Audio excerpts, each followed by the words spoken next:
నమస్కారం, ఘంటారావానికి స్వాగతం. ముందుగా ప్రధానాంశాలు. తమిళనాట రాజకీయ డ్రామాలకు ఎట్టకేలకు తెర. సీఎంగా రేపు విజయ్ ప్రమాణ స్వీకారం.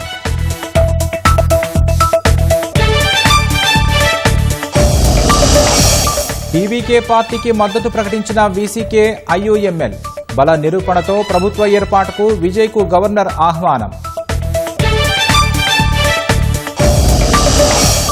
దశాబ్దాల చిరకాల స్వప్నాన్ని నెరవేర్చుకున్న కమలం పార్టీ.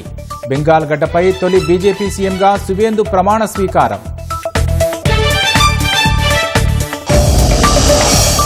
భవిష్యత్తు అవసరాలకు అనుగుణంగా హైదరాబాద్ను అభివృద్ధి చేస్తాం. హైదరాబాద్ను సిగ్నల్ ఫ్రీ నగరంగా తీర్చిదిద్దుతామన్న రేవంత్.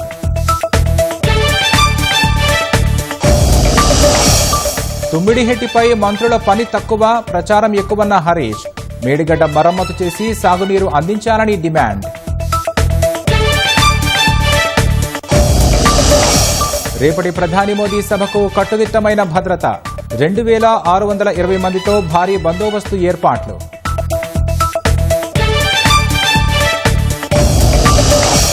ఢిల్లీ గురుగ్రామ్లో మంత్రి సంజీవ్ అరోడా నివాసంపై ఈడీ దాడులు. బెంగాల్ ఎన్నికలు కాగానే ప్రధాని కన్ను పంజాబ్పై పడిందన్న కేజ్రీవాల్.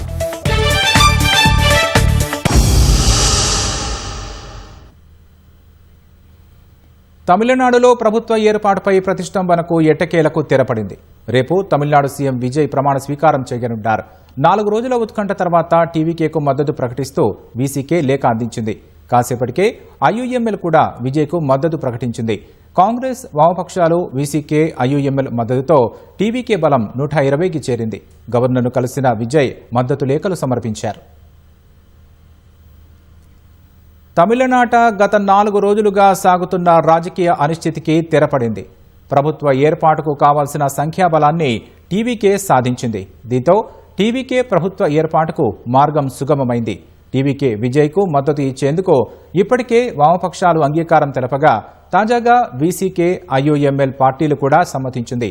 కాంగ్రెస్కు 5 సీట్లు ఉండగా సిపిఐ, సిపిఎం, వీసీకే, ఐయూఎంఎల్లకు తలో 2 సీట్లు ఉన్నాయి. ఈ పార్టీల మద్దతుతో టీవీకే బలం 120కు చేరింది.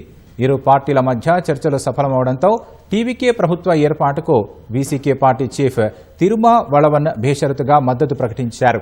ఈ మేరకు టీవీకే నేత అర్జునకు మద్దతు లేఖను అందించారు. వీసీకే మద్దతు ప్రకటించిన వెంటనే ఐయూఎంఎల్ కూడా మద్దతు ఇస్తున్నట్లు లేఖ అందించింది. నిన్న మద్దతు ప్రకటించిన తర్వాత వెనక్కి తగ్గిన ఐయూఎంఎల్ నేడు మళ్లీ విజయ్కు మద్దతు ప్రకటించింది.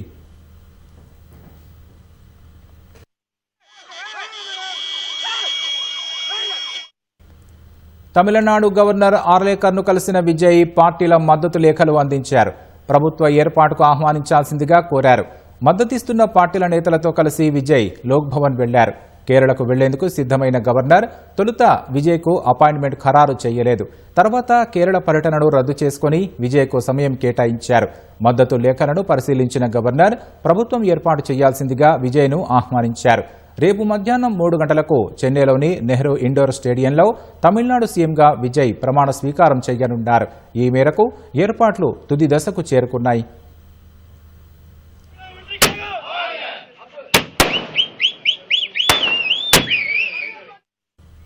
తమిళనాడులో రాష్ట్రపతి పాలన విధించకుండా ఉండేందుకే టీవీకేకు మద్దతిచ్చినట్లు తిరుమావళవన్ స్పష్టం చేశారు. టీవీకేకు మద్దతు ఇచ్చినంత మాత్రాన డీఎంకేతో తమ సంబంధాలు దెబ్బతిన్నట్లు కాదని చెప్పారు. తాము ఇప్పటికీ డీఎంకే కూటమిలోనే ఉన్నామని ఆయన స్పష్టం చేశారు. వీసీకే, ఐయూఎంఎల్ మద్దతు ప్రకటించడంతో టీవీకే శ్రేణులు సంబరాలు చేసుకున్నాయి. పరస్పరం స్వీట్లు పంచుకున్నాయి.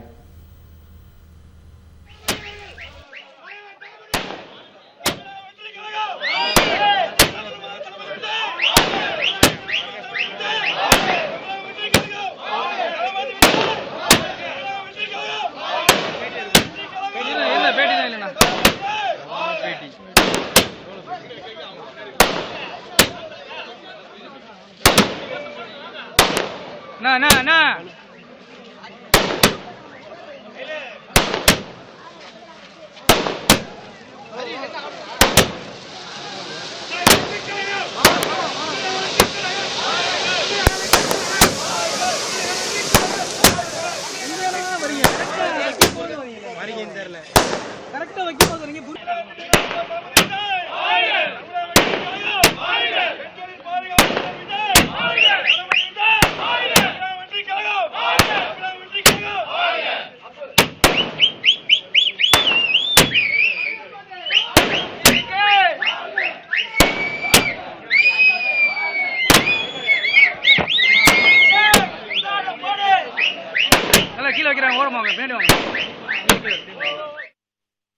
ప్రమాణ స్వీకారానికి సంబంధించి మరింత సమాచారం మా ప్రతినిధి నారాయణప్ప అడిగి తెలుసుకుందాం. నారాయణప్ప, విజయ్ ప్రమాణ స్వీకారానికి సంబంధించిన వివరాలేంటి? ఎట్టకేలకు తమిళనాడులో గడిచిన 5 రోజులుగా కొనసాగుతున్న రాజకీయ అనిశ్చితికి తెరపడింది. తమిళనాడు కొత్త ముఖ్యమంత్రిగా టీవీకి అధినేత విజయ్ ప్రమాణ స్వీకారం ఖరారైంది. కొద్దిసేపటి క్రితం తమిళనాడు గవర్నర్ ఆర్లేకర్లు కలిసిన విజయ్ తనకు మద్దతు ఇస్తూ పార్టీలు అందజేసిన లేఖలను గవర్నర్ కు అందజేశారు. అదేవిధంగా 118 మంది శాసనసభ్యుల మద్దతు ఉన్న లేఖలను కూడా గవర్నర్ కు అందజేయడంతో వాటిని పరిశీలించిన తర్వాత గవర్నర్ ఆర్లేకర్ ప్రభుత్వం ఏర్పాటు చేయాల్సిందిగా విజయ్ని ఆహ్వానించారు. ఈ సమయంలో రేపు మధ్యాహ్నం 3 గంటలకు ప్రమాణ స్వీకారం చేసేందుకు ఏర్పాటు చేయాలని చెప్పి విజయ్ గవర్నర్ కోరడంతో అందుకు అంగీకరించారు. ఈ నేపథ్యంలో రేపు మధ్యాహ్నం 3 గంటలకు చెన్నై నగరంలోని జవహర్లాల్ నెహ్రూ ఇండోర్ స్టేడియంలో ముఖ్యమంత్రిగా విజయ్ ప్రమాణ స్వీకారం చేయనున్నారు. దీనికి సంబంధించి గడిచిన 2 రోజులుగా ఏర్పాట్లు సాగుతున్నాయి. గతంలోనే 2 సార్లు గవర్నర్ వచ్చిన సమయంలో ముఖ్యమంత్రిగా ప్రమాణ స్వీకారం చేసేందుకు ఆహ్వానం వస్తుందన్న నేపథ్యంలో జవహర్లాల్ నెహ్రూ స్టేడియంలో ఏర్పాట్లు చేపట్టారు. కానీ అనూహ్యంగా 118 మంది సభ్యుల జాబితా లేకపోవడంతో 2 రోజులుగా వాయిదా పడుతూ వచ్చిన ప్రమాణ స్వీకార కార్యక్రమం ఎట్టకేలకు ఈ రోజు బీసీసీఐ అదేవిధంగా ఇండియన్ ముస్లిం లీగ్ యూనియన్ ఐఎంఎల్యూ అందజేసిన మద్దతుతో గవర్నర్ కు లేఖలు అందజేశారు. దీని మూలంగా ప్రభుత్వం ఏర్పాటుకు ఆహ్వానిస్తూ గవర్నర్ నిర్ణయం తీసుకోవడంతో ఇప్పటికే ఏర్పాట్లు ప్రారంభించిన జవహర్లాల్ నెహ్రూ స్టేడియంలో రేపు మధ్యాహ్నం 3 గంటలకు ముఖ్యమంత్రిగా విజయ్ ప్రమాణ స్వీకారం చేయనున్నారు. ధన్యవాదాలు నారాయణప్ప.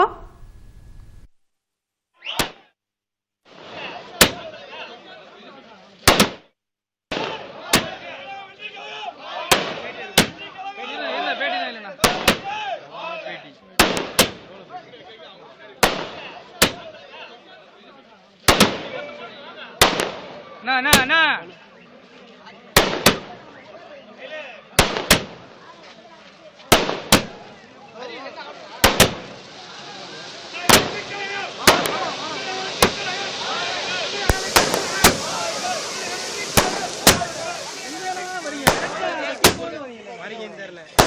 கரெக்டா வைக்கும் போது நீங்க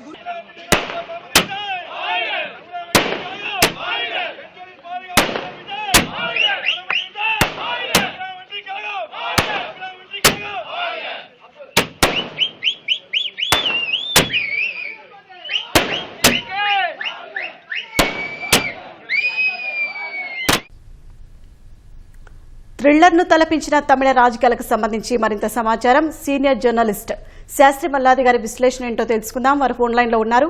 శాస్త్రి గారు నమస్తే అండి. నమస్కారం అండి. సార్, తమిళ రాజకీయాల్లో జరిగిన ట్విస్ట్లకు సంబంధించి మీరేం చెప్తారు? ఇది విజయ్ సినిమా ఒక కంప్లీట్ గా ఒక క్లైమాక్స్ కి వచ్చింది. విజయ్ ఇన్నాళ్ళు చూడని ఎటువంటి 151 సినిమా చేసిన విజయ్కి ఒక క్లైమాక్స్ అనేది ఇవాళ దొరికింది. అది రాజకీయ పరమైన ఒక కాస్ట్లీ క్లైమాక్స్ అని చెప్పాలన్నమాట. అంటే వెరీ టఫ్ క్లైమాక్స్. విజయ్ కానీ విజయ్ యొక్క పార్టీ టీవీకే అనే పార్టీ కానీ అనూహ్యంగా ఎదుర్కొన్న ఒక పెద్ద ఒక చాలా tough decision faced by the party. ఇప్పుడు కావాల్సింది ఏంటంటే విజయ్ ఇప్పుడు జరుగుతున్న ఈ వైలెన్స్, విజయ్ పార్టీ క్యాడర్స్ చేస్తున్న రోడ్ల మీద చేస్తున్నవన్నీ కూడా ఇప్పుడు కంట్రోల్ చేయాల్సింది విజయ్ ముందున్న ఒక పెద్ద సవాల్. ఎందుకంటే ఎటువంటి ఒక ఆస్కారం దొరికినా కూడా గవర్నర్ కానీ మిగతా పార్టీలు రాజకీయ పార్టీలు తమిళనాడులో ఆపడానికి చాలా ఒక పెద్ద ఛాన్స్ ఉంది. సో కాబట్టి విజయ్ కు దొరికిన ఈ మంచి అవకాశం, దీన్ని ఎంతో కష్టపడి ఆ 6 మంది ఎమ్మెల్యేస్ ని తీసుకొచ్చుకున్న విజయ్ కి దొరికిన ఒక గొప్ప ఆపర్చునిటీ తమిళనాడు ప్రజలు ఇచ్చారు. దాన్ని విజయ్ ఇవాళ రేపు ముఖ్యమంత్రిగా ప్రమాణ స్వీకారం చేస్తున్నారు. ఇవాళ నైట్ తర్వాత ఏ టైం అయినా కూడా గవర్నర్ ఇచ్చిన టైం ప్రకారం తీసుకుంటాడు. కానీ విజయ్ ఇప్పుడు ఏంటంటే ఇప్పుడు చేయాల్సిన ఒక ముఖ్యమైన పని ఇన్నాళ్ళు చేయలేదు. అది నరేంద్ర మోడీ లాగానే జరుగుతోంది. విజయ్ బయటకు వచ్చి మీడియాతో కానీ ప్రజలతో కానీ డైరెక్ట్ గా మాట్లాడే ఒక ఇమ్మీడియట్ అది ఎంత త్వరగా చేస్తే అంత మంచిది, ఆ పార్టీకి మంచిది. ఆ పార్టీతో జరగట్టిన ఈ 3 పార్టీలు CPI, CPM and VCK Thirumavalavan, ఈ 3 జతగట్టిన ఈ పార్టీలకు కూడా మంచిది. ఎందుకంటే విజయ్ ఇప్పటిదాకా కూడా ఎక్కడ మాట్లాడలేదు. నరేంద్ర మోడీ ఎట్లాగైతే ఢిల్లీలో అవలంబిస్తున్నాడో ఒక ప్రధానమంత్రిగా అదే తందాలు విజయ్ కూడా పాటిస్తున్నాడు. కాబట్టి విజయ్ బయటకు వచ్చి మాట్లాడితే మిగతావన్నీ సద్దుమణుగుతాయి. తప్పకుండా తమిళనాడు రేపటి నుంచి మళ్ళీ కొత్త దారి పడుతుంది. డిఎంకే ఏడీఎంకేకి ఇంక మీద చాలా కష్టకాలం. దాంట్లో పర్టికులర్ గా ముఖ్యంగా చెప్పాలంటే ఏడీఎంకే అనే పార్టీకి ఇంక మీద చాలా తీవ్రమైన పరిణామాలు ఎదుర్కోబోయే రోజులు చాలా దగ్గరలోనే ఉన్నాయి. ఆ ఏడీఎంకే పార్టీ ఇంక మీద చాలా కష్టం. ధన్యవాదాలు శాస్త్రి గారు.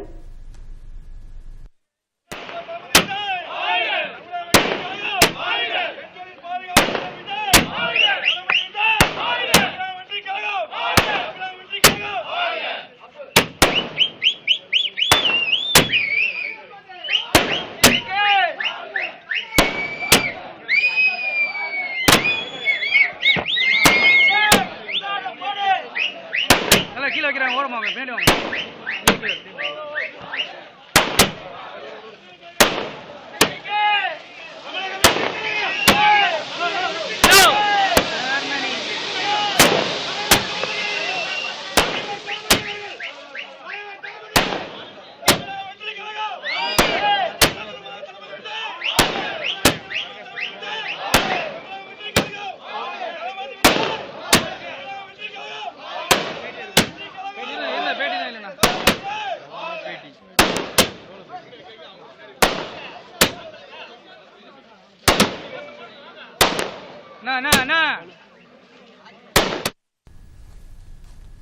తమిళనాడులో ప్రభుత్వ ఏర్పాటుపై ప్రతిష్టంభనకు ఎట్టకేలకు తెరపడింది. రేపు తమిళనాడు సీఎం విజయ్ ప్రమాణ స్వీకారం చేయనున్నారు. 4 రోజుల ఉత్కంఠ తర్వాత టీవీకేకు మద్దతు ప్రకటిస్తూ వీసీకే లేఖ అందించింది. కాసేపటికే ఐయుఎంఎల్ కూడా విజయ్కు మద్దతు ప్రకటించింది. కాంగ్రెస్, వామపక్షాలు, వీసీకే, ఐయుఎంఎల్ మద్దతుతో టీవీకే బలం 120కి చేరింది. గవర్నర్ను కలిసిన విజయ్ మద్దతు లేఖలు సమర్పించారు.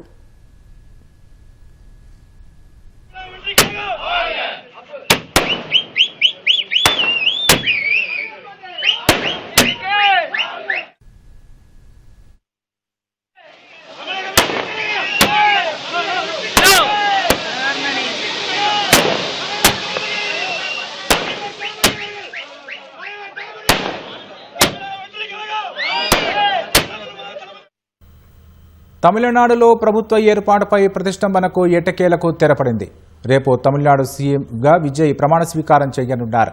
4 రోజుల ఉత్కంఠ తర్వాత టీవీకేకు మద్దతు ప్రకటిస్తూ వీసీకే లేఖ అందించింది. కాసేపటికే ఐయుఎంఎల్ కూడా విజయ్కు మద్దతు ప్రకటించింది. కాంగ్రెస్, వామపక్షాలు, వీసీకే, ఐయుఎంఎల్ మద్దతుతో టీవీకే బలం 120కి చేరింది. గవర్నర్ను కలిసిన విజయ్ మద్దతు లేఖలు సమర్పించారు.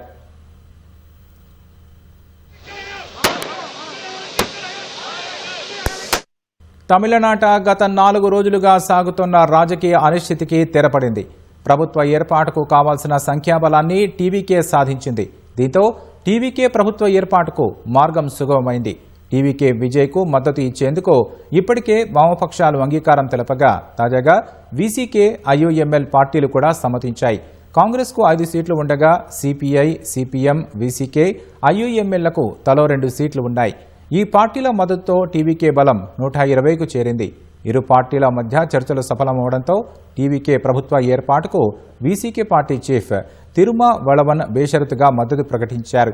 ఈ మేరకు టీవీకే నేత అర్జునకు మద్దతు లేఖను అందించారు.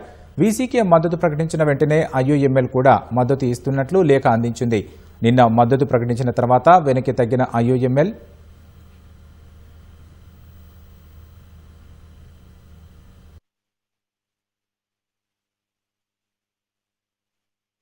ഞങ്ങൾ എല്ലാവരും ഒരുമിച്ച് നിന്ന് നിങ്ങളോട് എല്ലാവരോടും എല്ലാ UDF പ്രവർത്തകരോടും ഞങ്ങൾ അഭ്യർത്ഥിക്കുന്നു, ഇന്നു മുതൽ അത്തരം ഒരു പ്രവർത്തികളും ചെയ്യരുത്. സംസ്ഥാനത്ത് വെച്ചിരിക്കുന്ന എല്ലാ ഫ്ലെക്സ് ബോർഡുകളും പറ്റുമെങ്കിൽ ഇന്ന് രാത്രി തന്നെ നീക്കം ചെയ്യണം. നാളത്തേക്ക് അത് ഉണ്ടാകരുത്. ഇനി ഒരു സ്ഥലത്തും ഒരു പ്രകടനം പോലും നടത്തരുത് എന്ന് ഞങ്ങൾ വിനയപൂർവ്വം ഞങ്ങൾ അഭ്യർത്ഥിക്കുകയാണ്. ഞങ്ങളെല്ലാവരും ഇപ്പോൾ പ്രത്യേകിച്ച് ഞങ്ങൾ 3 പേരുമായിട്ട് ബന്ധപ്പെട്ടിട്ടാണ് ഇതെല്ലാം വന്നിരിക്കുന്നത്. KPCC പ്രസിഡന്റ് നിൽക്കുന്നുണ്ട്. അദ്ദേഹത്തിന്റെ കൂടെ സാന്നിധ്യത്തിൽ ഞങ്ങൾക്ക് 3 പേർക്കും വേണ്ടിയിട്ടാണ് ഞാൻ പറയുന്നത്. പറഞ്ഞവരെ ഞാൻ എൻഡോസ് ചെയ്യാണ്. കാരണം ഇത് ജനങ്ങൾ നൽകിയ വൻപിച്ച മാൻഡേറ്റാണ്, വിജയമാണ്. കേരളത്തിലെ ജനങ്ങൾ ആഗ്രഹിക്കുന്നതും ഐക്യജനാധിപത്യ മുന്നണിയുടെ ഏറ്റവും മെച്ചപ്പെട്ട ഒരു ഭരണകൂടം ജനങ്ങൾക്ക് വേണ്ടി ഭരിക്കുന്ന ഭരണകൂടം ഉണ്ടാക്കാനാണ്. അതിനിടയിൽ നിർഭാഗ്യകരമായ ഒട്ടേറെ സംഭവങ്ങൾ ഉണ്ടായിട്ടുണ്ട്. അതെല്ലാം ഒരു പഴങ്കഥയായി അവസാനിപ്പിച്ചിട്ട് ഞങ്ങളെല്ലാവരും പാർട്ടിക്കാരാണ്. പാർട്ടിയാണ് ഞങ്ങൾക്ക് എല്ലാത്തിനും പരമപ്രധാനം, ജനങ്ങളാണ് പരമപ്രധാനം. അതുകൊണ്ട് ആ തീരുമാനത്തിന്റെ അടിസ്ഥാനത്തിൽ ഇന്നിപ്പോൾ ഞങ്ങൾ നേതാക്കന്മാരായിട്ടുള്ള കോൺഗ്രസ് അധ്യക്ഷനും പ്രിയപ്പെട്ട രാഹുൽ ഗാന്ധിയുടെയും തീരുമാനത്തിനനുസരിച്ച് വ്യക്തമായിട്ട് അതനുസരിച്ച് മുന്നോട്ട് പോകാൻ ആഗ്രഹിക്കുന്നവരാണ് ഞങ്ങളെല്ലാവരും. അതുകൊണ്ട് എല്ലാവരും കൂടി ഈ കാര്യത്തിൽ സഹായകരമായ നിലപാട് സ്വീകരിക്കണം. എന്റെ പേരിലോ അല്ലെങ്കിൽ രമേശിന്റെ പേരിലോ സതീഷിന്റെ പേരിലോ ആരെങ്കിലും വ്യക്തിപരമായിട്ട് ഇഷ്ടപ്പെടുന്നതിലൊന്നും തെറ്റില്ല. പക്ഷെ മറ്റുള്ളവരെ മോശമാക്കാനോ അല്ലെങ്കിൽ ബോർഡ് വെക്കാനോ പ്രകടനം നടത്താനോ ഒക്കെ പോകുന്നത് ഇനി മുതൽ അവസാനിപ്പിക്കണമെന്ന് വിനീതമായിട്ട് അഭ്യർത്ഥിക്കുന്നു. നല്ല ഒരു ചരിത്ര വിജയമാണ് UDF ലഭിച്ചത്. ആ വിജയത്തിൽ കേരളത്തിലെ ജനങ്ങൾ ആഹ്ലാദഭരിതരുമാണ്. അപ്പൊ അതിനിടയ്ക്കാണ് കഴിഞ്ഞ കുറേ ദിവസങ്ങളായി ഞങ്ങളുടെ 3 പേരുടെയും പേരുമായി ബന്ധപ്പെട്ട ചില പ്രചരണങ്ങൾ നടന്നത്. അത് ആവേശഭരിതരായ ആളുകളോ അല്ലെങ്കിൽ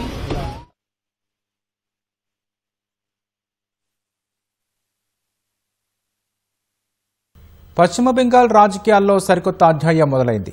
దశాబ్దాల నిరీక్షణకు తెరదించుతూ బెంగాల్ గడ్డపై తొలిసారిగా బీజేపీ ప్రభుత్వం కొలువుదీరింది. కోల్కతాలోని చరిత్రాత్మక బ్రిగేడ్ పరేడ్ గ్రౌండ్స్లో అట్టహాసంగా జరిగిన కార్యక్రమంలో బెంగాల్ తొలి బీజేపీ సీఎంగా సువేందు అధికారి ప్రమాణ స్వీకారం చేశారు. మరో 5 నాయకులు మంత్రులుగా ప్రమాణం చేశారు. దేశానికి స్వాతంత్ర్యం వచ్చిన తర్వాత తొలిసారి పశ్చిమ బెంగాల్లో బీజేపీ ప్రభుత్వం ఏర్పడింది. పశ్చిమ బెంగాల్ ముఖ్యమంత్రిగా సువేందు అధికారితో గవర్నర్ ఆర్ఎన్ రవి ప్రమాణం చేయించారు. 1971 తర్వాత కోల్కతాయేతర జిల్లా నుంచి సీఎం పదవి చేపట్టిన తొలి నేతగా సువేందు నిలిచారు. జై శ్రీరామ్ నినాదాలు, డప్పు శబ్దాలు, కాషాయ జెండా రెపరెపల మధ్య ప్రమాణ స్వీకారం జరిగింది. సువేందు తర్వాత 5 నేతలు మంత్రులుగా ప్రమాణం చేశారు. బీజేపీ సీనియర్ నేత, బెంగాల్ బీజేపీ మాజీ అధ్యక్షుడు దిలీప్ ఘోష్ మంత్రిగా ప్రమాణ స్వీకారం చేశారు. అగ్నిమిత్రపాల్, అశోక్ కీర్తనియా, నిశిత్ ప్రామాణిక్, క్షుదీరామ్ తుడుకు మంత్రులుగా అవకాశం కల్పించారు. শুভেন্দু অধিকারী ঈশ্বরের নামে শপথ করিতেছি যে বিধি দ্বারা স্থাপিত ভারতের সংবিধানের প্রতি আমি অকৃত্রিম নিষ্ঠা ও আনুগত্য পোষণ করিব. ప్రమాణ స్వీకారానికి ముందు ఓపెన్ టాప్ వాహనంలో ప్రధాని నరేంద్ర మోదీ, సువేందు అధికారి భారీ రోడ్ షో నిర్వహించారు. రోడ్డుకు ఇరువైపులా నిలబడిన ప్రజలు బీజేపీ మద్దతుదారులకు అభివాదం చేస్తూ ముందుకు కదిలారు. వేదిక వద్దకు చేరుకున్న తర్వాత రవీంద్రనాథ్ ఠాగూర్ చిత్రపటానికి మోదీ నివాళులర్పించారు. అనంతరం వేదికపై ఉన్న ఎన్డీఏ నేతలను ఒక్కొక్కరిని ఆప్యాయంగా పలకరించారు. బ్రిగేడ్ పరేడ్ గ్రౌండ్స్ కు తరలివచ్చిన బెంగాల్ ప్రజలకు వేదికపై నుంచి ప్రధాని మోదీ సాష్టాంగ నమస్కారం చేశారు. వెంటనే కార్యకర్తలు ప్రధాని మోదీని ప్రశంసిస్తూ నినాదాలతో హోరెత్తించారు. ప్రమాణ స్వీకారానికి ప్రధాని నరేంద్ర మోదీతో పాటు అమిత్ షా, రాజ్నాథ్ సింగ్, నితిన్ గడ్కరీ, రామ్మోహన్ నాయుడు సహా పలువురు కేంద్ర మంత్రులు హాజరయ్యారు. ఆంధ్రప్రదేశ్ ముఖ్యమంత్రి చంద్రబాబు నాయుడు, యూపీ సీఎం యోగి ఆదిత్యనాథ్, పలువురు బీజేపీ పాలిత రాష్ట్రాల ముఖ్యమంత్రులు హాజరయ్యారు. బీజేపీ అధ్యక్షుడు నితిన్ నబీన్ తదితరులు పాల్గొన్నారు. ఈ సందర్భంగా ఏర్పాటు చేసిన కళాకారుల ప్రదర్శన ఆకట్టుకుంది. సంప్రదాయ దుస్తుల్లో కళాకారులు నృత్య ప్రదర్శన చేశారు. సంగీత వాయిద్యాలతో అలరించారు.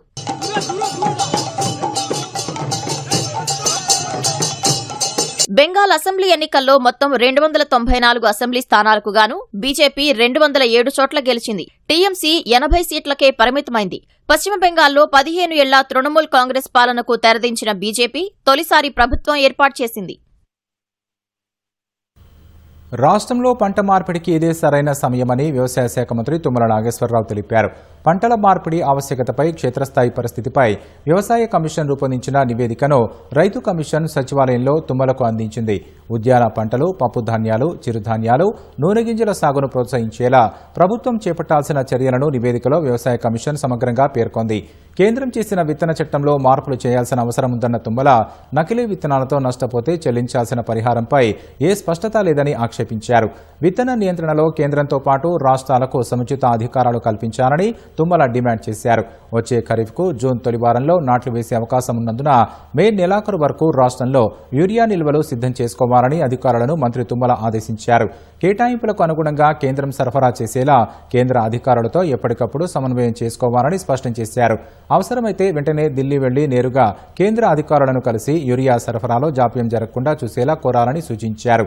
రామగుండం ఎరువుల కర్మాగారంలో ఉత్పత్తయ్యే యూరియాలో రాష్ట్రానికి 90% కేటాయించి సరఫరా చేయాలని కేంద్ర ప్రభుత్వాన్ని మంత్రి తుమ్మల డిమాండ్ చేశారు.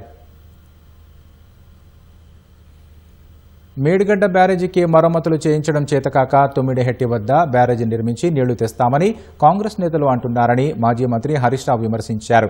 పక్క రాష్ట్రాలకు బహిరంగ లేఖలు రాయటం మానేసి మేడిగడ్డ పిల్లర్లకు మరమ్మతులు చేసి సాగునీరు అందించాలని డిమాండ్ చేశారు.